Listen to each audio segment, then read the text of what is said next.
প্রিয় ভাইয়েরা, যদি এই রাষ্ট্রে গণভোটের রায় মানা না হয়, এই রাষ্ট্রে সংস্কারগুলো বাস্তবায়ন করা না হয়, এই রাষ্ট্রে জুলাইকে অস্বীকার করা হয়, তাহলে এই রাষ্ট্রে যারা ক্ষমতাসীন রয়েছেন তাদেরকে আরেকটি ৩৬শে জুলাইয়ের জন্য প্রস্তুত থাকতে হবে।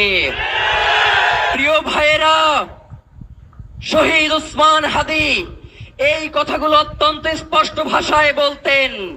আমাদের তো মনে হয় ইলেকশনের পরে আপনারা যে এই ধরনের আচরণ করবেন এইটা ইতিপূর্বেই আপনারা ঠিক করে রেখেছিলেন। নয়তো প্রধানমন্ত্রী বলে গণভোটের পক্ষে হ্যাঁ দাও, আর তৃণমূল বিএনপি গিয়ে বলে না দাও, তার মানে এইটা পূর্ব পরিকল্পিত ঘটনা ছাড়া আর কিছুই নয়, যার কারণে শহীদ ওসমান হাদিকে বাংলাদেশ থেকে সরিয়ে দেওয়া হয়েছে। সুতরাং শহীদ ওসমান হাদির হত্যার বিচার নিশ্চিত করার মধ্য দিয়ে বাংলাদেশকে আমরা একটি ইনসাফের রাষ্ট্রে পরিণত করব ইনশাআল্লাহ।